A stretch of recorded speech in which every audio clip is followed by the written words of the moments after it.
Okay, it's working. Thanks so much for joining us today. I'm Adam Hart, a curator at the nonprofit Media Burn Archive, which is based in Chicago. Media Burn collects, produces, and distributes documentary and experimental video created by artists, activists, and community groups. Our mission is to use archival media to deepen context and encourage critical thought through a social justice lens.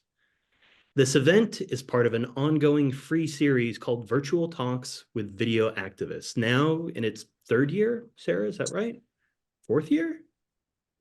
Yeah, fourth year. Yeah, it's been a good run.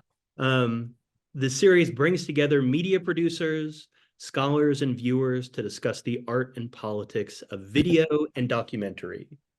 We'll be back again in just a couple of weeks on March 7th, where we'll be screening and talking about the International Video Letters tapes, which we're extremely excited about, featuring the great Ariel Doherty and scholar Lexington Davis. Tonight, we're absolutely thrilled to welcome curator Tanya Zimbardo and curator and archivist Steve Seid. They will be talking about and screening rare videos and photos of pioneering artist and activist Bonnie Ora Sherk. Before we begin, we ask that you all remain muted during the screening so that everyone can hear clearly. When it's time for the Q&A, you can feel free to put your questions in the chat. You're welcome to ask questions out loud as well, and if you'd like to do that, you can virtually raise your hand to be called on. If you want to raise your hand, look for the reactions button at the bottom of the Zoom screen, click it, and some options will pop up, including the one to raise your hand.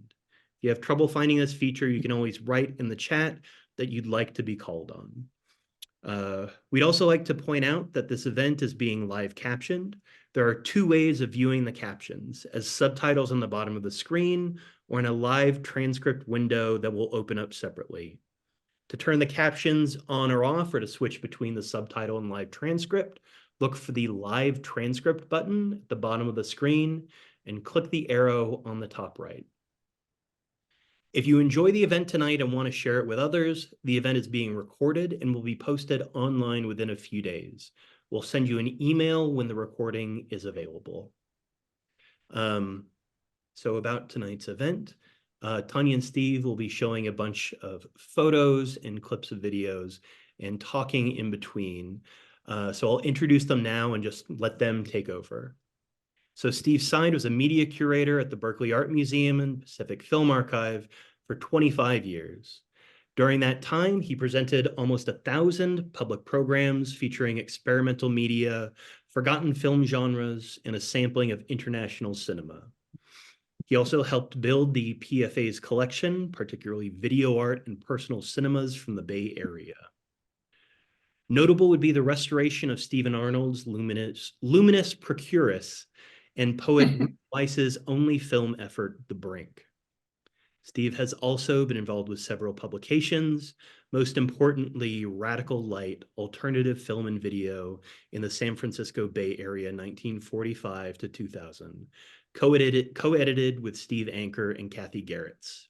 Ant Farm, 1968 to 1978, co-edited with Constance Llewellyn, and his recent solo effort, Media Burn, Ant Farm and the Making of an Image.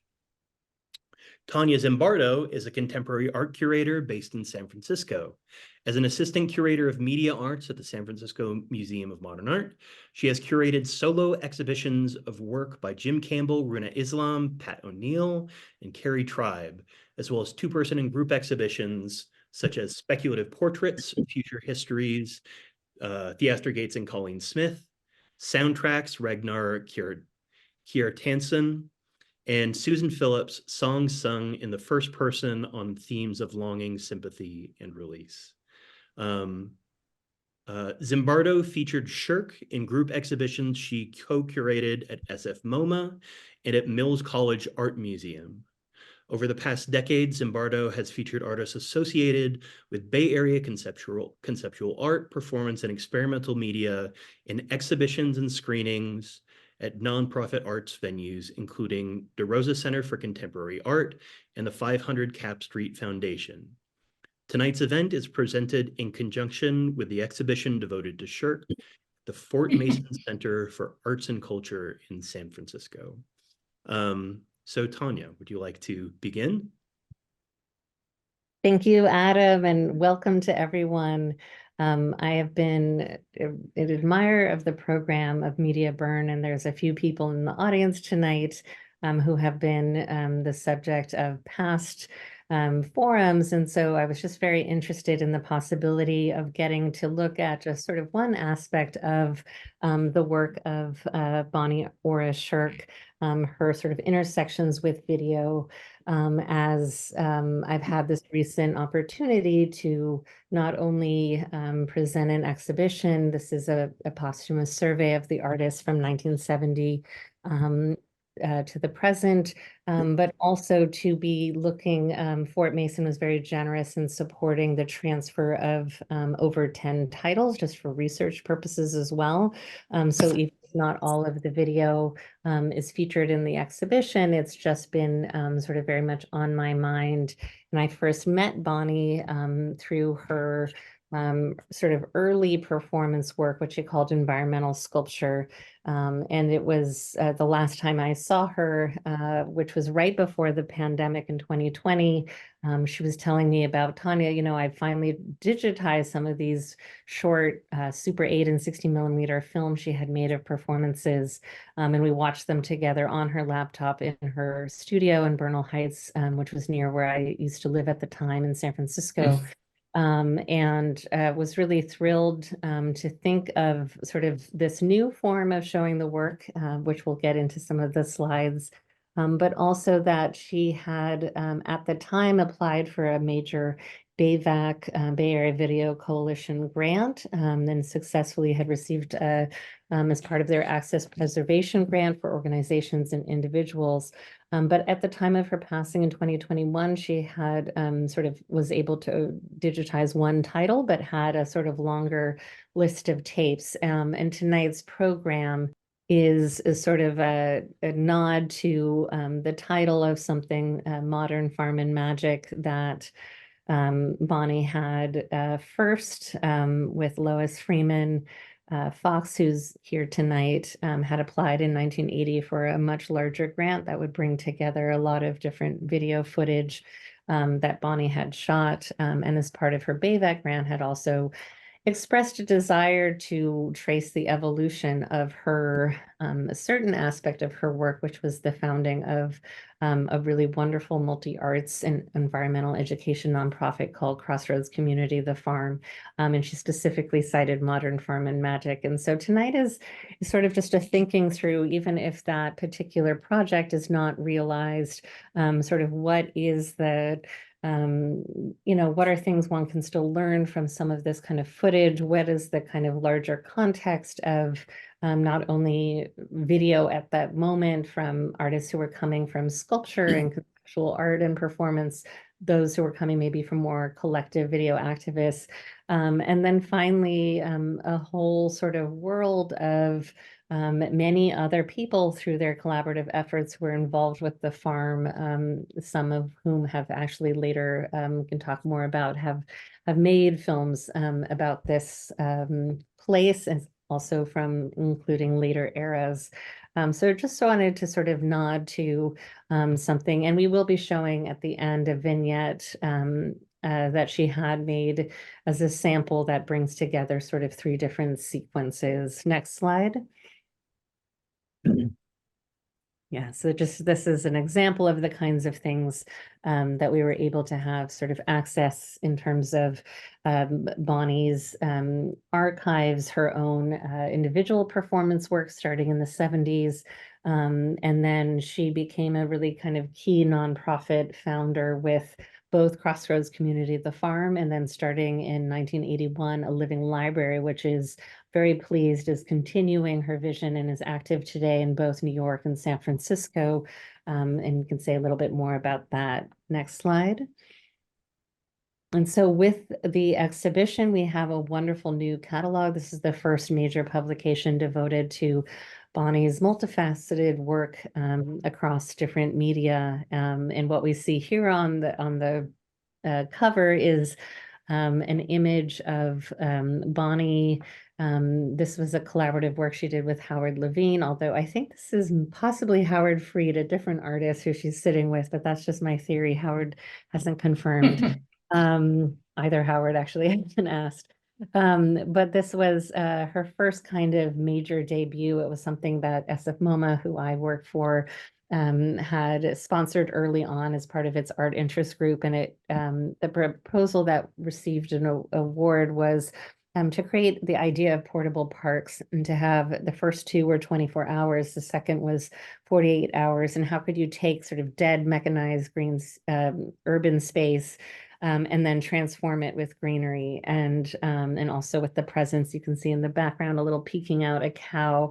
And so from these more temporary gestures, then Bonnie starts working in public on much more long-term and collaborative work in the environment. Next slide. But as part of this exhibition, there's been sort of renewed interest in how this project of portable parks also anticipated a lot of the work that both artists, but also individuals who are coming from, everything from landscape architecture to sort of community gardening programs, this sort of desire to temporarily transform perceptions of urban space. Next slide.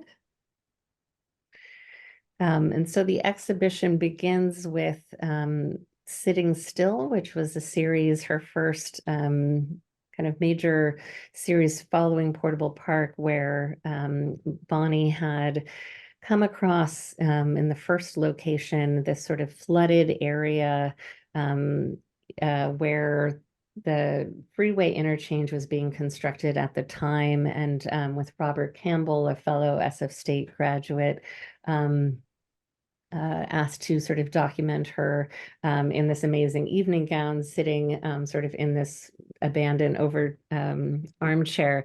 And Bonnie described how this was, as she put it, my watershed piece, all puns intended, that she had, she didn't realize it, but she was facing her future. She's looking at what becomes the location of her project, The Farm, which was sited right by the freeway interchange. She is also exploring for the first time ideas of sort of who is an audience, and what is a performer, and what is the location, and how can just a simple transformation of a space by occupying it have other implications. The water, though, is from the Islayas Creek, and the Islayas Creek watershed becomes a sort of defining force of her San Francisco-based projects, with a living library in both Bernal Heights and in the Excelsior. So the sort of early environmental thinking around the kind of resource of the water becomes both key for the farm as well as then a living library. Next slide. There's Bonnie at the farm. Among the sort of great photos that have, I think, been also more recently, that she was kind of surfacing for articles as well as sometimes for exhibitions. Next image.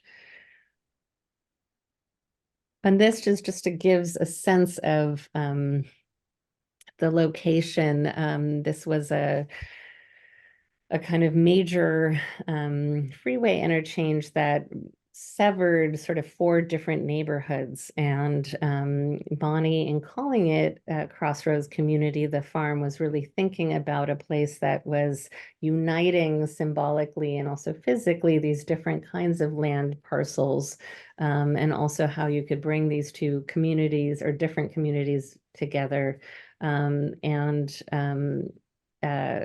ultimately how you could also take what was sort of at the time abandoned raised dairy, concrete fields, and make proposals to transform, and also make proposal for the city to buy and create a park.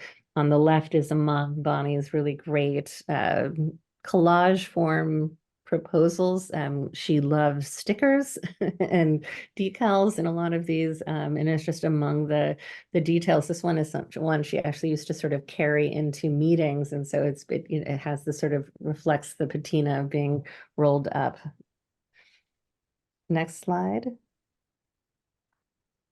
And so Bonnie starts, she first starts having some of her works shot by others, both in film as well as in video, and then begins in the kind of early 70s starting to work with video, both herself learning how to record, but she first works with George Bowling. This is one of the videos that both exists as a longer piece, as well as she had made a kind of compilation in the 90s of several of her works. This is from a period where she became interested in sort of bringing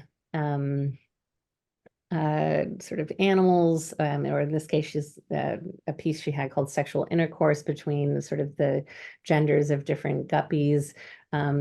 Observing animals in her studio as part of a larger idea that she called animal and vegetable art. And so there was a kind of private activity that people were made aware of, and then it would sort of inform some of her more public-facing things. Next image. She also was doing sometimes performances that were much more durational. This is an example of one of the videos that we've transferred, but is represented in the show actually through photography.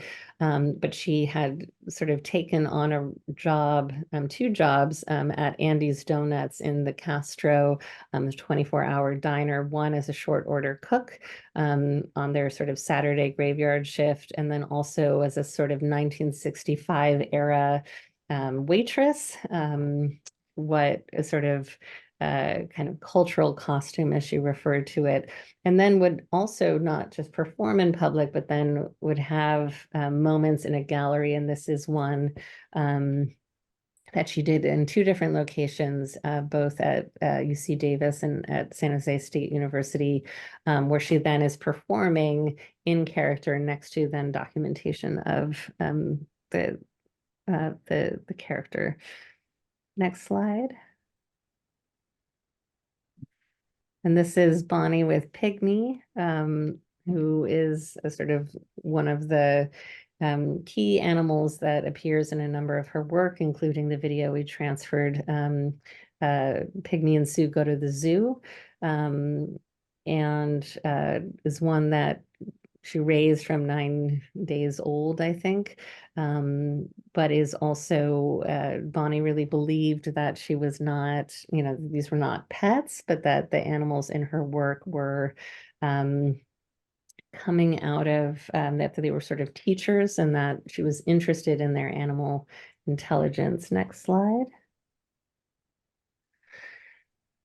Yeah, I realize I think the order of this got a little off. But maybe now we can, Steve, if you and I just want to talk a little bit about sort of the context of early video in terms of specifically kind of the conceptual scene. This is the San Francisco performance.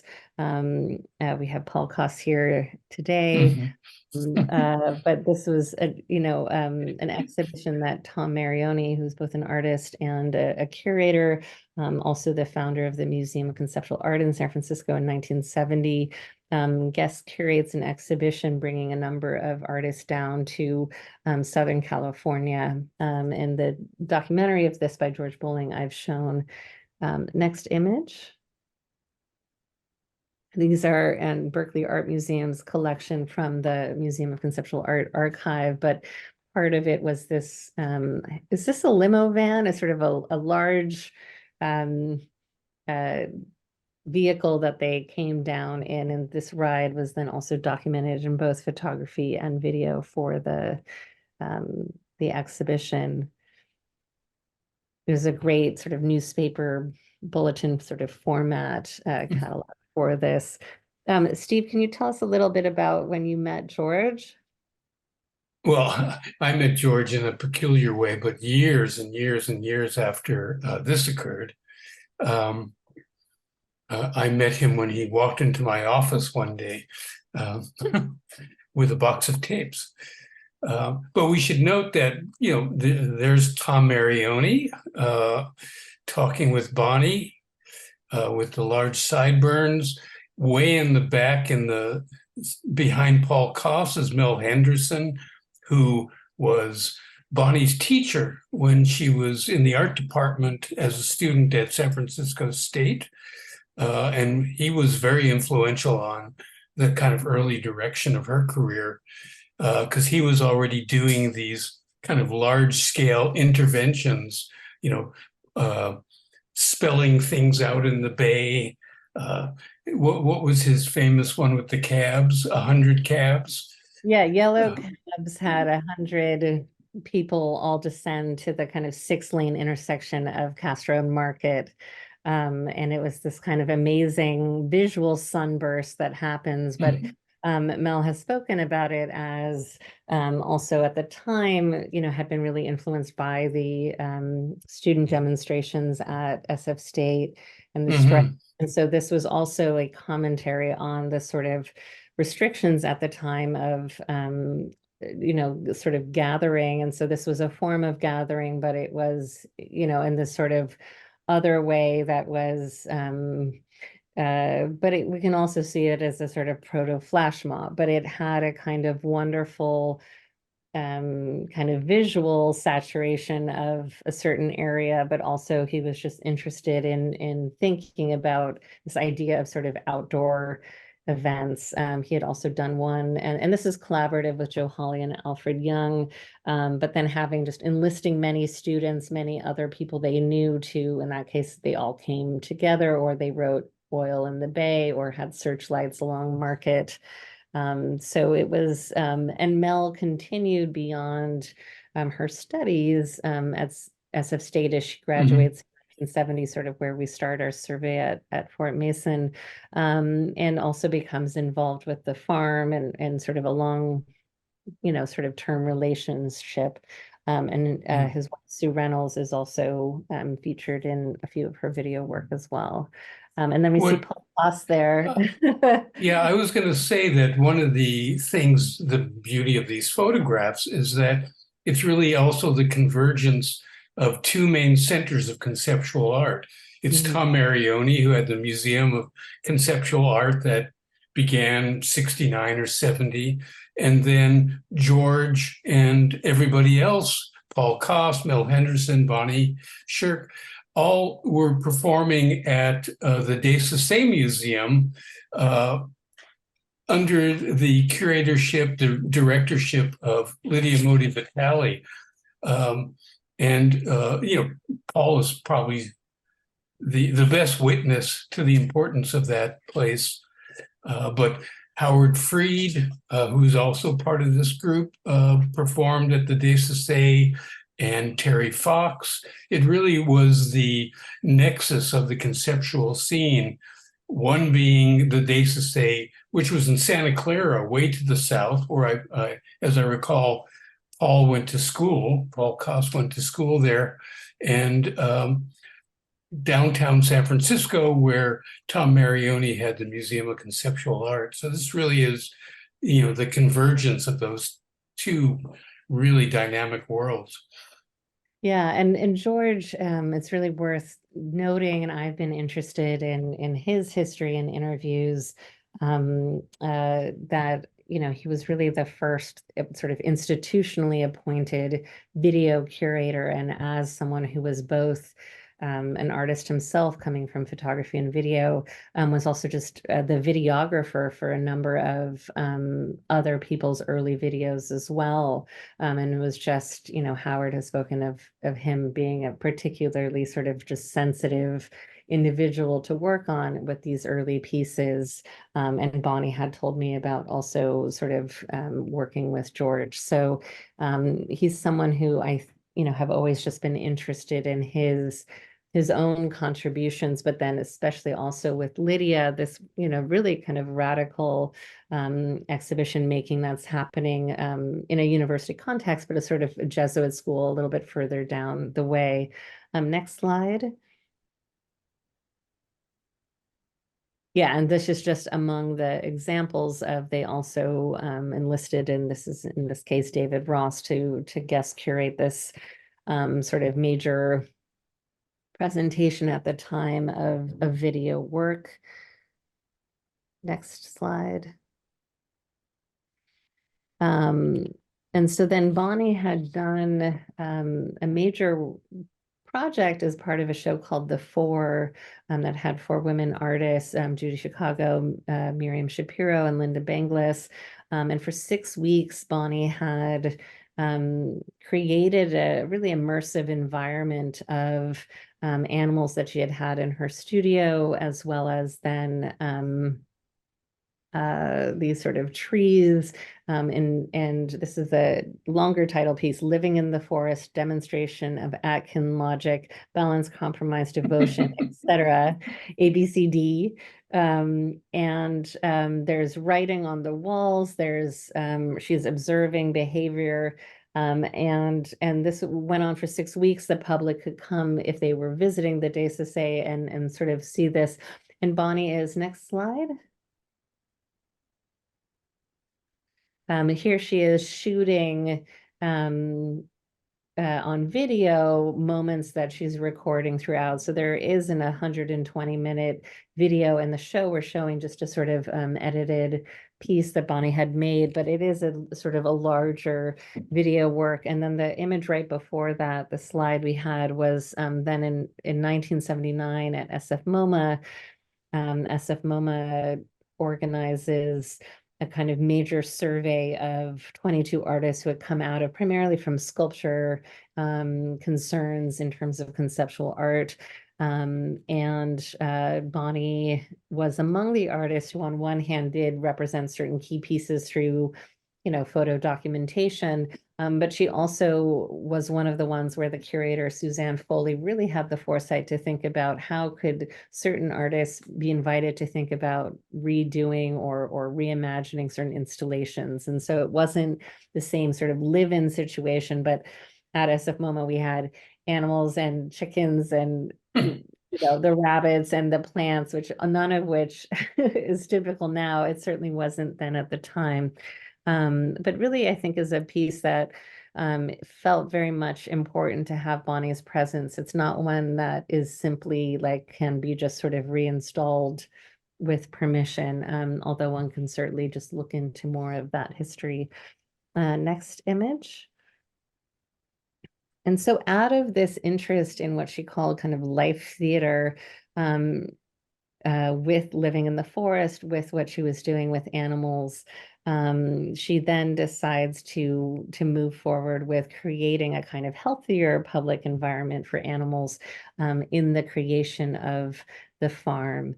But I think maybe let's just pause and look at, if we can, Lawton, the video that's the excerpts from work that I think was cued to the 7-minute moment. And I just want to go back in time a little because she talks about her work, Public Lunch, and some of then the kind of context for working with animals. As we're getting queued up, Public Lunch, she took this idea of sitting still into a larger series that's represented in the exhibition through a slideshow that Bonnie and I had with my colleague Christian Frock at Mills College Art Museum. We had guest curated a show where Bonnie was interested in revisiting with us, the full multi-sites where she performs sitting still, which is a sort of 1 hour sitting in different locations. So we saw the Army Street interchange one where she's in the construction zone, but she then took that to the zoo. We also are showing a sort of digitized film from a sequence that she then later, like 5 years later after our show, was excited to share with me. And then one where she's anticipating a piece called Public Lunch, where she's pacing in the studio. Then Public Lunch is one in which she had it shot both on video by Connie Beeson, the late filmmaker who had also gone to SF State, but then also in film. And I just want to note, and maybe I can put it in the chat at the end, that Patricia Watts of Eco Art Space is hosting this beautifully digitized, it's silent film that we're showing on the Eco Art Space archive. She had highlighted that new transfer through a premiere in 2020, and with Bonnie's permission is continuing to make that available for researchers. So just if you want to understand a little sort of better quality transfer, but Bonnie had, as part of it, sort of more narrated anthology about her early work, used a kind of earlier version of both the film and the video footage, and this is just that moment. Right.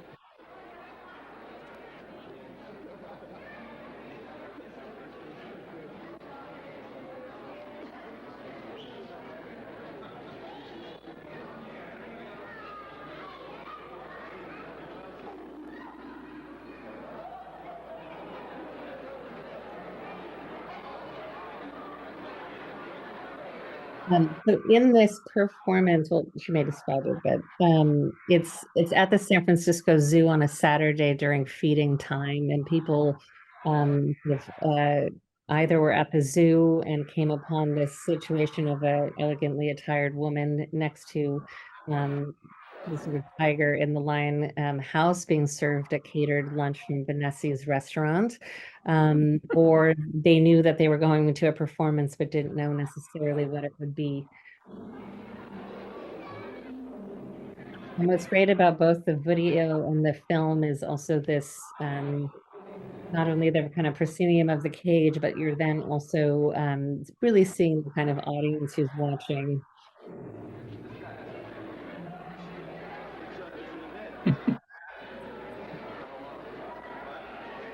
So they're dining next to each other at the same time during feeding time.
The public lunch performance was a seminal piece for me. I actually had a meal in the Lion House on a Saturday at 2 p.m. During the public feeding time, so that people came to the San Francisco Zoo Lion House to see the lions and tigers being fed. They did not expect to see a human animal being fed also. That was me. So I was in one of the cages adjacent to the lions and tigers, and I was an object on view, as were the other animals. I was obviously a human animal, and I ate a human meal, which was catered by Vanessi's restaurant. And but what was important to me was several things. One is that in the cage with me, I had a white rat, and the rat was also in a cage. So it was the idea of a cage within a cage. And then during the course of this hour and a half long lunch and performance piece, the tiger in the adjacent cage did some really interesting things, and that's what became very important to my thinking. After I actually ate my lunch and I paced and I moved around, I climbed a ladder to a platform, and I lay down on the platform, and I was looking at the birds. There was a beautiful skylight above, and I was thinking about being there, and all of a sudden the tiger next to me got up on his haunches and peered over at me and looked. And all of a sudden I realized that he was perceiving me and he was thinking. I thought, well, what is he thinking? You know, what interior psychological impact is my action having on him? But I realized that he was definitely thinking and possibly feeling, and it was having all kinds of responses. And it was that fact that led me to begin working with the different species of animals and studying their behavior and their communication and their language and all of the different kinds of interactions that animals will make.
So Lon, I think we can stop it. It continues a bit longer, but just to get a sense of sort of where Bonnie's shift into thinking of then, performing alongside animals, but also then creating something at the farm. If we go back to the PowerPoint, in which she's creating sort of non-hierarchical sort of interactions between adults, between children, between animals, and what she called treat, or the raw egg animal theater, which is a space that is sort of created within the farm and becomes one of her favorite sort of video subjects, although sometimes in watching the footage of it, there's one called Thursday Night in the raw egg animal theater, and it's sort of like, what are the kind of interactions that she's observing? But it was something that became a kind of major part of the kind of education. 75 different schools would come to the farm, and at one point they then got a grant to have also sort of a regular school on the premises, but it was something that was also really sort of welcoming all ages. And I think if we go to the next slide, this idea of having a kind of farm situation through the space that she sort of would regularly pass. And I realized this version of the PowerPoint doesn't have a few other images I had of the farm and some of her stills from the footage she shot. But it was also something that she had co-founded with the late Jack Wickert, who was a musician and was also involved in the mime troupe. And one of the key aspects of the farm was that it was bringing together largely also performing arts and visual art communities. And so that was something that Bonnie felt strongly, that there were sometimes at the kind of divisions between not only artists making different media, but also between sometimes performing arts and visual arts. But the farm also had a lot of other activity. It had organic gardening workshops. It had political theater in the kind of warehouse spaces. And so all of this is something that Bonnie photographed and others photographed as well, including one of the head instructors of the Raw Egg Animal Theater, Vicki Pollock. Is there another slide on this? Yeah. And so she did also then beginning in the 70s and continuing decades later, would be invited to also think about the farm, write about the farm, represented in exhibitions. This is one of the documents that we digitized, in which she had been invited to, she guest curated a sort of representation of the farm at the San Francisco Art Institute's gallery. And we have a few video documents, one in the show, which is of a class visiting and encountering their own image, often in the photography in the room. This was a kind of experimental, sort of in lieu of a traditional lecture, in which, on the left, Bonnie interviewing one of the kids, someone else is performing, sort of different speakers. This is shot by Jules Backus, who was involved in shooting a few different of the films or videos at the farm. And so in the exhibition, we also have, I'm sorry there wasn't photography here, but a gallery in which we have Bonnie's own photography of the farm from different eras, including collages. I also then highlighted a lot of really wonderful posters that she had saved from all of these different groups, including dance and theater, artist in residency program. She applied for a grant called the Alternative to Alternative Spaces, is one of the then sort of photo montage pieces she exhibits with that, and had Chip Lord and Richard Lowenberg and other artists who were also sort of in residence there, as well as having, sort of dance and theater groups too. And one of the videos that she then made brings together a few different kind of sequences. And so if maybe we can play that next one. And this is one that is called A Dinner of Accounting, that Lois Freeman that shot, but then she made a kind of compilation of this with then a piece called Champagne and Sonata of a brass band playing, and then finally a very brief clip of a piece Bonnie did for a feminist action called Errata, that Lynn Hirschman Leeson's The Floating Museum organized in protest of the omission of women artists or lack of representation in certain shows, specifically an off-site show SFM was doing at the time. And she, for her contribution to this moment where they were performing alongside where men had outdoor commissions in the Golden Gate National Recreation Area, Bonnie flew a banner from a plane that says "The End." Became a favorite closing slide image for a lot of her talks. But this is one in which it's a little different than some of her sort of just filming peoples and activities. We see her, we get a sense of the kind of also location of these warehouses. But it's much more of a kind of impressionistic video. And I think it does have sound at one point, but it's mostly ambient. And then I believe we see members of Tumbleweed, which was one of the resident groups.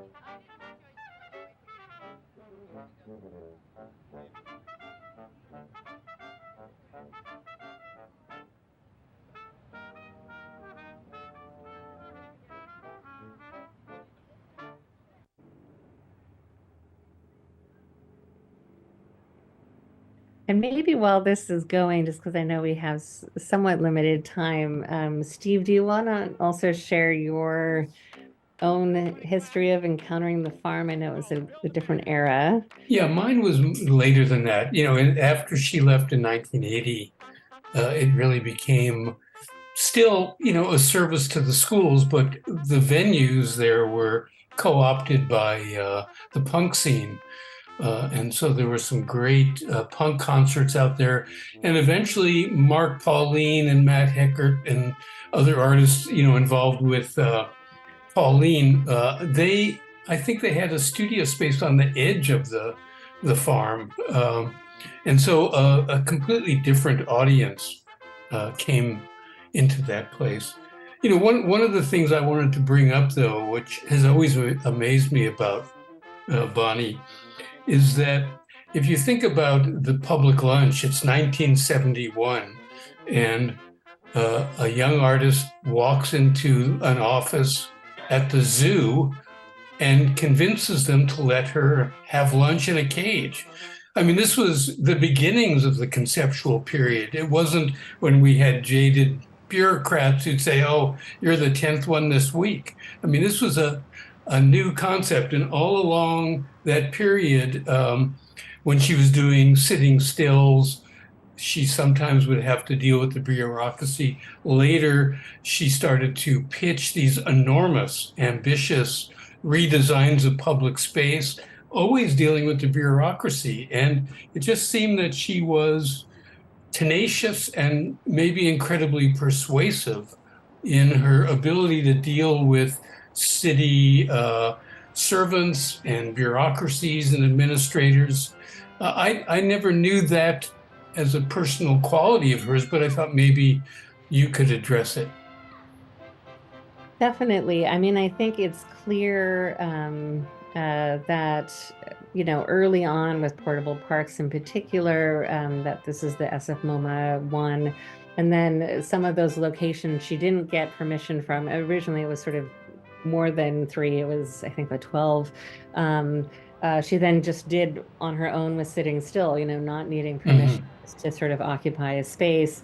But it's clear that, she sought out different, even with portable parks, it's everything from Piero Patri, the architect, to help her with negotiation with Caltrans, to, Ruth Asawa, who had been involved with San Francisco Arts Commission, among many others. And at one point, one of the letters in her archive is someone saying, you should really go into like a different field, like you should go into PR, because she just was learning that. But there's no question, I think, especially with the farm, that there was, some people she was encountering thought it was this sort of, eco-utopian vision, and in some of what she had wanted for even the city park, and how it would use the natural resources of the 3 creeks underneath it, was not implemented when they then later created a kind of, just sort of more conventional city park right next door. Okay, so this sequence actually has sound, but you're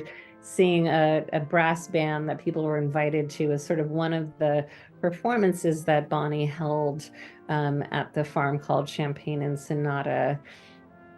And then I thought if we could just actually stop this video and show the other one, because Richard Lowenberg, who's here.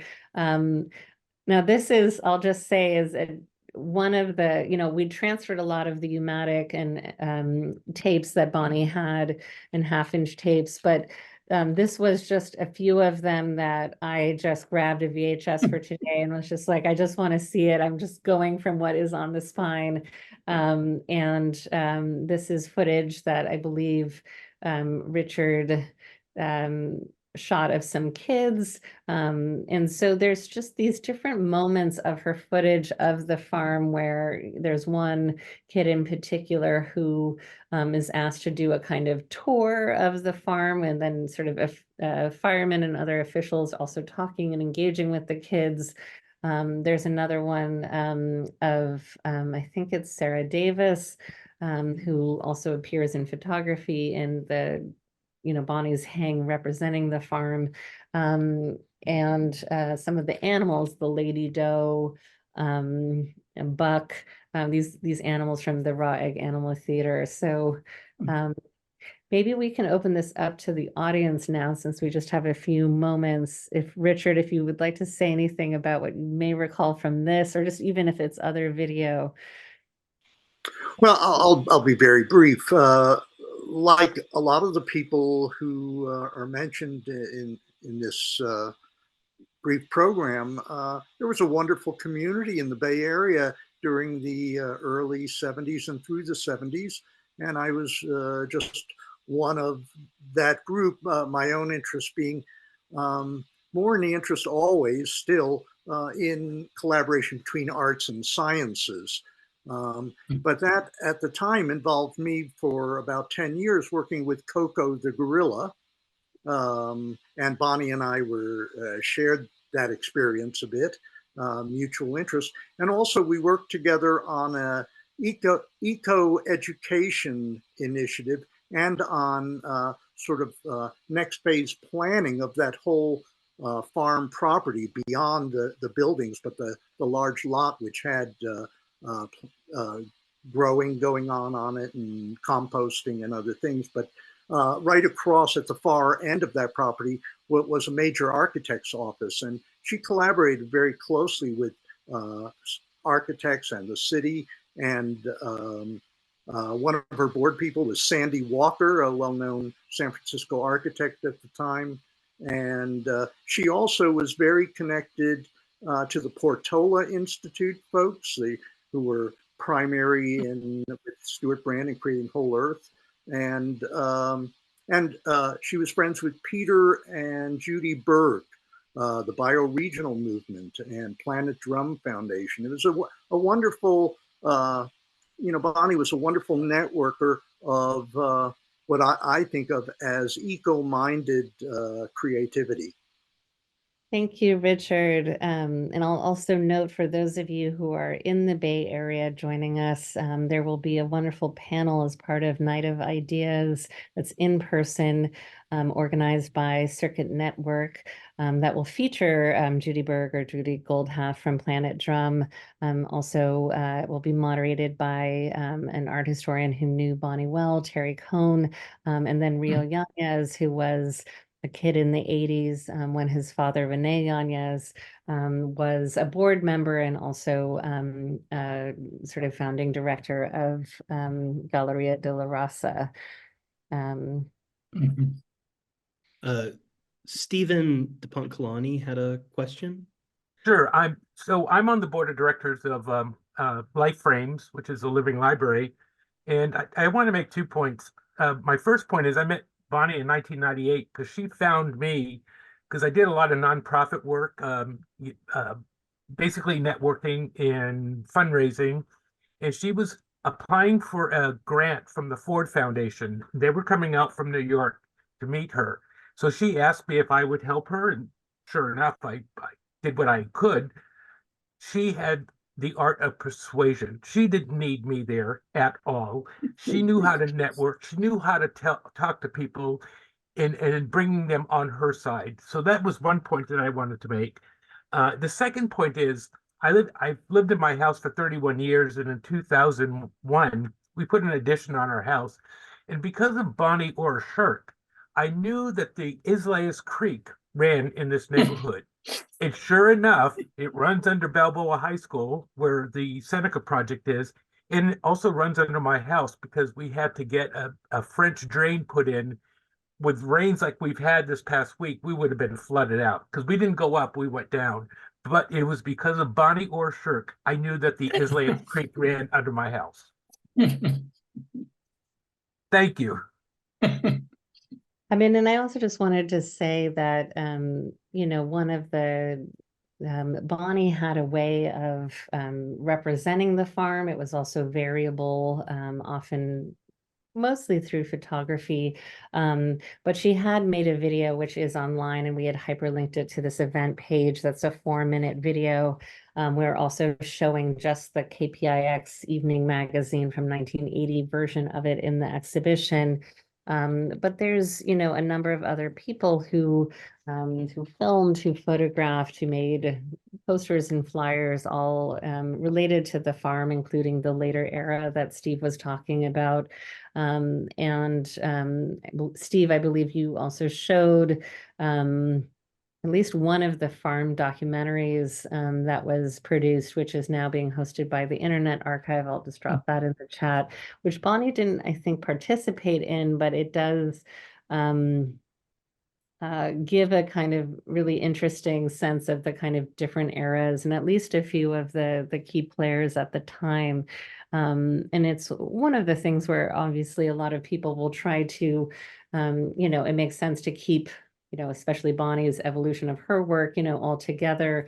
But the question I just have is, are there other ways that some of these archives could talk to each other? Is there something like the public library, or maybe it is the Internet Archive, where just some of this kind of material that maybe isn't a sort of tightly edited piece or even considered an artwork in itself can be, and it's just something that I think, you know, of often. Bonnie had very clear titles of certain works, including footage she had at the farm, but then there's others that are kind of in this more impressionistic kind of vignettes of a place, and there may be other material that people have as well. I know with the public library, we'll be having the conversation of Night of Ideas. You know, they not only have collected a lot of different archives, but for example, they have a really wonderful continuing to build on their representation of sort of punk history specific to the Bay Area. But just wanting to note that there is this kind of larger field of material that's out in the world, some of which is known, some of which is not, or from different eras. And it reminds me also, Steve, of it, I mean, very different in terms of how it was presented, but if you think of someone like Lauren Sears and the Tribal Vision Network, which was filming, you know, communes in the early 70s in California. In this kind of, I've spoken about Lauren's work as has Steve written about it, which is playing, you know, recording and playing back footage to communities. But you know, Bonnie herself was not involved with the sort of back to the land movement, but there's no question that a number of members of the farm or people who also came there had been involved, for example, with the Diggers or with Black Bear, and that was also part of the community that was there, but not sort of an exclusive focus. Well, I think that's a good place to leave it.